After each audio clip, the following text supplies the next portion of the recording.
राज्याचे उपमुख्यमंत्री अजित पवार यांचं आज विमान अपघातामध्ये दुःखद असं निधन झालेलं आहे. एकूण काय सांगाल? काय तुमच्या त्यांच्या आणि तुमच्या काय आठवणी आहेत? एकूणच काय सांगाल? गेली 44 वर्ष अजितदादांनी ह्या महाराष्ट्रासाठी खर्ची घातलेले आहेत. त्यांनी सदैव महाराष्ट्राच्या विकासाचं स्वप्न डोळ्यात ठेवून इतकी वर्ष राजकारण केलेलं आहे. राजकारणाच्या पलीकडे जाऊनही सामान्य जनतेचे ते नेते होते. आमच्यासारखे नवीन आमदारांचे ते मार्गदर्शक होते.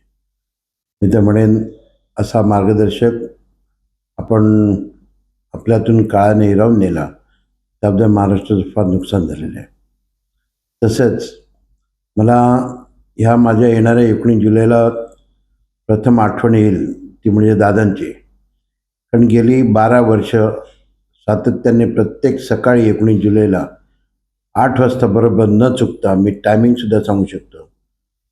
आमदार साहेब, पुतणी साहेब, तुम्हाला वाढदिवसा हार्दिक शुभेच्छा असा आशीर्वाद देणारे तर सकाळी 8चा पहिला फोन त्यांचा असायचा. न चुकता 12 वर्ष गेली मला ते शुभेच्छा देत आहेत. येणारा जुलै महिन्यामध्ये मी त्यांना मिस करेन.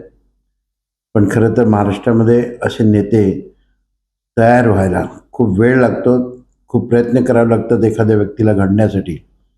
असं व्यक्तिमत्व पुन्हा होणं नाही. त्याच्या कुटुंबामध्ये आम्ही सर्व शिवसेनेचे परिवार सामील आहोत.